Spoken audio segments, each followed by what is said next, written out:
Hydrogen बंध।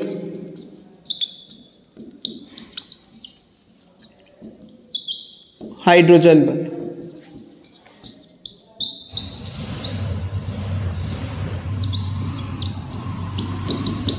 Organic और inorganic दोनों के अंदर कॉमन टॉपिक है हाइड्रोजन बंध। हाइड्रोजन बंध क्या होता है? हाइड्रोजन के परमाणु और किसी ऋण विद्युतीय तत्व, ऋण विद्युतीय तत्व जिस पर नेगेटिव चार्ज होता है। ऋण विद्युतीय तत्व कौन से हो सकते हैं? जैसे F हो सकता है, O हो सकता है, N हो सकता है, के आंशिक धन व आंशिक ऋण आवेशों के बीच, आंशिक धन व आंशिक ऋण आवेश के बीच के आकर्षण बल को, आवेश के बीच के आकर्षण बल को, आकर्षण बल को क्या बोलते हैं? हाइड्रोजन बंध कहते हैं, H बंध कहते हैं। मतलब हमारे पास H बंध क्या होता है? हाइड्रोजन का, हाइड्रोजन परमाणु और किसी इलेक्ट्रॉन नेगेटिव एटम, जैसे हमारे पास फोन हो सकता है, F हो सकता है, O हो सकता है, N हो सकता है, इनके पार्शियली पॉजिटिव व पार्शियल नेगेटिव के बीच के आकर्षण बल को हम क्या बोलते हैं? H बंध बोलते हैं। इसे डॉटेड लाइन से डिफाइन करते हैं, बिंदुकृत रेखा से प्रदर्शित करते हैं, से प्रदर्शित करते हैं।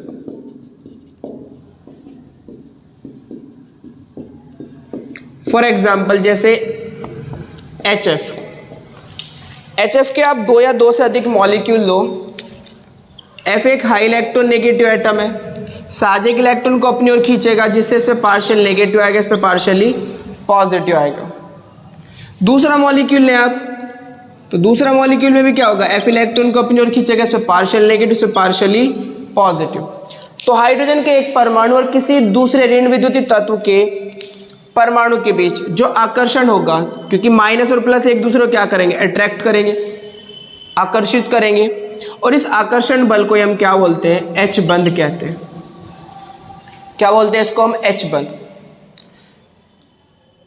ये हाइड्रोजन बंध जितना स्ट्रांग होगा, बॉन्ड एनर्जी उतनी ज्यादा होगी, मतलब क्वथनांक उतना ही मॉलिक्यूल का ज्यादा होगा। जैसे आगे चलते हैं, मान लीजिए मैं यहीं पर ही डिस्कस करूं, तो एग्जांपल लेते हैं। हाइड्रोजन बंध 2 प्रकार के होते हैं, पहले हम प्रकार पढ़ लेते हैं। H बंध 2 प्रकार के होते हैं। H बंध 2 प्रकार के होते हैं। एक को बोलते हैं हम अंतराणुक हाइड्रोजन बंध, अंतराणुक H बंध, अंतराणुक H बंध। ये क्या होता है? 2 या 2 से अधिक, 2 या 2 से अधिक अणुओं के बीच बनने वाला H बंध, अणुओं के बीच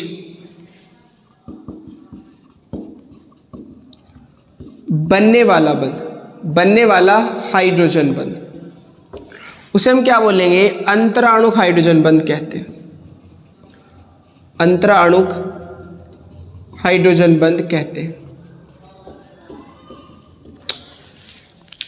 2 या 2 से अधिक, जैसे फॉर एग्जांपल हमने अभी यहाँ पर HF लिया था, H लिया और F लिया, एक और मॉलिक्यूल लिया H और F, दूसरा और लिया H और F। 2 या 2 से अधिक, 2 या 2 से अधिक अणुओं के बीच बनने वाला जो हाइड्रोजन बंध होगा उसे हम क्या बोलेंगे?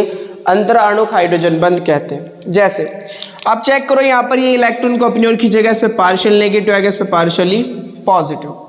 इसकी अगर मैं बात करूँ तो F इलेक्ट्रॉन को अपनी ओर खींचेगा, पार्शियल नेगेटिव, पार्शियली पॉजिटिव। ये भी F अपनी तरफ को खींचेगा तो पार्शियल नेगेटिव और पार्शियली पॉजिटिव। अब इस नेगेटिव F और पॉजिटिव के बीच एक अट्रैक्शन फोर्स होगा, ये जो अट्रैक्शन फोर्स है, F और नेगेटिव के बीच अट्रैक्शन फोर्स होगा, ये भी आगे हो सकता है अट्रैक्शन फोर्स H से, इधर हो सकता है F से अट्रैक्शन फोर्स। इस अट्रैक्शन फोर्स को हम क्या बोलते हैं, H बंद कहते हैं, क्योंकि मैंने कहा हमारे पास हाइड्रोजन और किसी ऋण विद्युतीय तत्व, ऋण विद्युतीय तत्व कौन हो सकता है, F हो सकता है, O हो सकता है और N हो सकता है। इनके बीच जो आकर्षण बल होगा उसी आकर्षण बल को हम क्या बोलते हैं, H बंद बोलते हैं। और कौन सा H बंद होगा, ये अंतराणुक H बंद। पूरी बात लिख देते हैं, कौन सा H बंद है, अंतराणुक H बंद, इंट्रामॉलिक्यूलर हाइड्रोजन बॉन्डिंग। दूसरा हमारे पास इसमें होता है अंतः अणुक हाइड्रोजन बंध। अंतः अणुक हाइड्रोजन बंध, अंतः अणुक हाइड्रोजन बंध क्या होता है, एक ही अणु के बीच, एक ही अणु के बीच बनने वाले H बंध को, हाइड्रोजन बंध को क्या बोलेंगे, अंतः अणुक H बंध कहते हैं। एक ही अणु के बीच जो हाइड्रोजन बंध बनेगा उसे हम क्या कहेंगे, अंतः अणुक हाइड्रोजन बंध, intermolecular hydrogen bonding. For example orthonitrophenol, ortho position पर हमारे पास क्या होगा, नाइट्रो ग्रुप, और फिनॉल है तो क्या लग रहा होगा इसके अंदर, OH। इस तरह से नाइट्रो हमारे पास होता है N डबल बॉन्ड OO। अब इसके अंदर अगर हम देखें तो हाई इलेक्ट्रोनेगेटिव एटम है हमारे पास ऑक्सीजन नाइट्रोजन से, तो इस पर पार्शियल नेगेटिव होगा, इस पर पार्शियली पॉजिटिव इलेक्ट्रॉन को अपनी ओर खींचेगा। यहाँ पर भी हमारे पास ये ऑक्सीजन अपनी तरफ को इलेक्ट्रॉन खींचेगा, तो पार्शियल नेगेटिव और पार्शियली पॉजिटिव। तो मॉलिक्यूल के अंदर एक अट्रैक्शन पैदा हो जाता है O और H के बीच।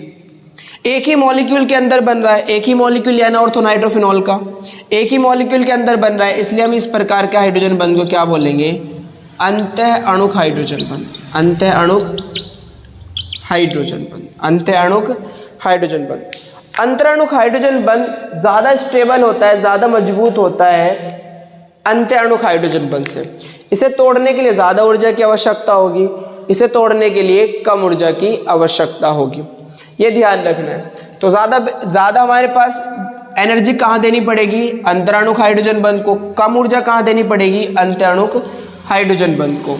तो ये ध्यान रखना है, इसका स्क्रीनशॉट ले लो।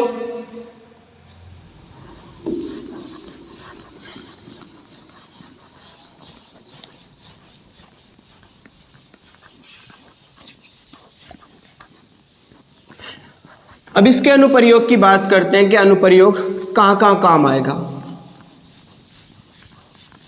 इसके दो मोस्ट इंपोर्टेंट एप्लीकेशन है, अनुप्रयोग है हाइड्रोजन बंध के। एक तो हमारे पास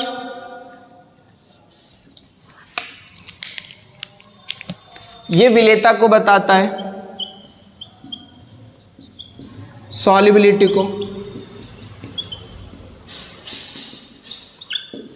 दूसरा बताता है ये हमारे पास क्वथनांक को,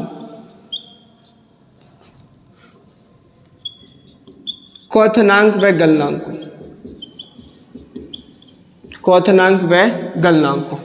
यानी कि जिस अणु के अंदर हाइड्रोजन बंध बन जाएगा, जिस अणु के अंदर हाइड्रोजन बंध बन जाएगा उसकी विलेयता भी ज़्यादा होगी और उसका क्वथनांक भी ज़्यादा होगा, उसकी विलेयता भी ज़्यादा और इसका क्वथनांक भी ज़्यादा होगा।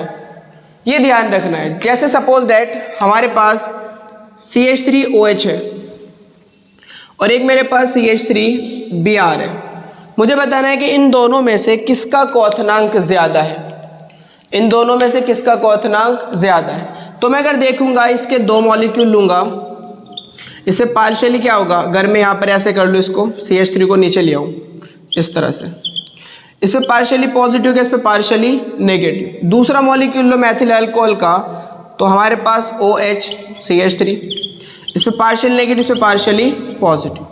इस नेगेटिव पॉजिटिव के बीच एक आकर्षण बल होगा और ये आकर्षण बल हाइड्रोजन और ऑक्सीजन के बीच है, इसलिए हम इसे क्या कहेंगे, H बंध। इसे हम क्या कहेंगे, H बंध।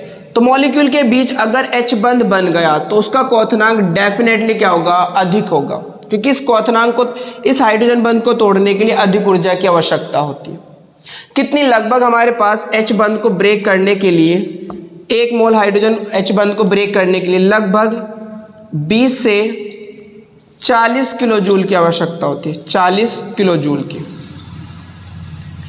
20 से 40 किलो जूल की आवश्यकता होगी। तो मैथिल अल्कोहल के अंदर चूंकि हाइड्रोजन बंध बनेगा, मिथाइल ब्रोमाइड, ब्रोमाइड तो हाइड्रोजन बंध नहीं बनाता, मैंने बताया हाइड्रोजन बंध तो ओनली कहाँ बनेगा, FO और N में, तो ये हाइड्रोजन बंध नहीं बनाएगा, जिस कारण मिथाइल अल्कोहल का क्वथनांक मिथाइल ब्रोमाइड से अधिक होगा।